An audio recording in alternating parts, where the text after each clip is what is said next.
What's up, everybody? It is KidSmoove, and this is another Apples and Oranges video. Now, I just came back from the movies with my girl. We went to go see It, and man, I've always been a fan of horror films, and Stephen King is the man. And this It movie was a remake of the one that came out.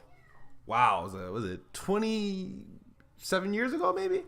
So just I guess to point out the basics about It is obviously the movie is about a clown, a spooky, scary killer clown, and he feasts off fare, and he feasts on human flesh.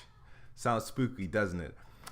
But it's centered around these kids, mainly one, and I won't spoil anything, but there's about maybe, I think, want to say 6 kids or something like that who roll together, and they're very, very clever. The movie takes place in like the late 80s, 88, 89 and whatnot, and the kids just headed to our summer break, and they all experience,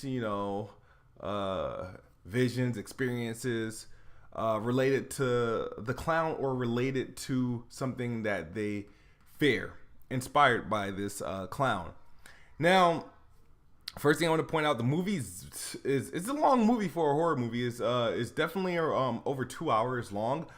I went at 7 o'clock, 10 minutes of previews, so about like 7:15 to about like 9:20 something. So yeah, it's definitely over 2 hours long for the movie.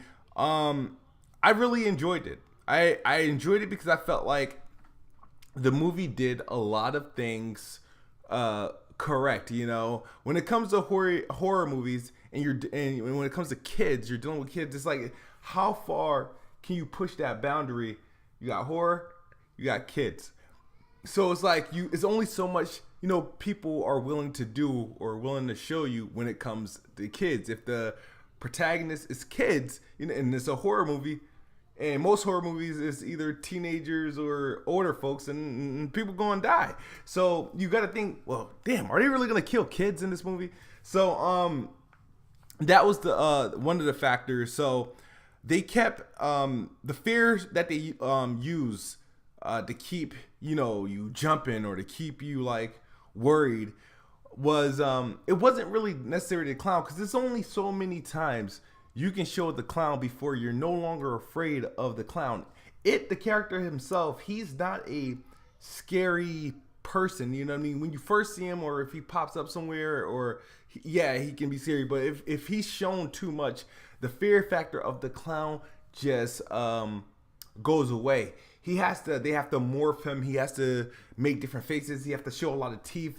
That's when they'll spook him up a little bit. But the best way to take advantage of the movie to keep the fear factor there is the fear factor of the other things that the kids were afraid of. And those kind of played a larger role of really kind of like, oh God, that's scary. Like, oh my God, like, you know what I mean? And they took advantage of that really, really well. The kids were awesome. I love the dialogue between all the characters. They were witty. They joked a lot of jokes. Coming out of that camp, they made the movie go on. So even when it was down, the dialogue in the movie kept it moving forward. It's like I started falling in love with some of these characters. Like, man, I hope they don't kill this character off. And I'm not going to spoil that either. But they did a great job with the cast. Great job with the story. The only problem I did have with it is when beginning and the end. It's like the closing, because you're at the conclusion, you'll get to a point where it's like, oh wow, they've okay, so everybody's gonna be okay, and all the missing kids are gonna be fine. And it doesn't answer that. It really doesn't answer. You're gonna come in, when you watch the movie, you're gonna come into a portion of the movie where the kids, they conquer their fears, and they find all the missing people. That's not a spoiler, you know what I mean? Dead or alive. But they don't really, close it out well. You know what I mean? I felt like somebody's story wasn't really closed, and you kind of left guessing and closing that story yourself. There is a Easter egg at the end, or a hint at the end of the movie that you should look out for. But if I had to grade this movie, man, I would give it a perfect, like, it's not perfect.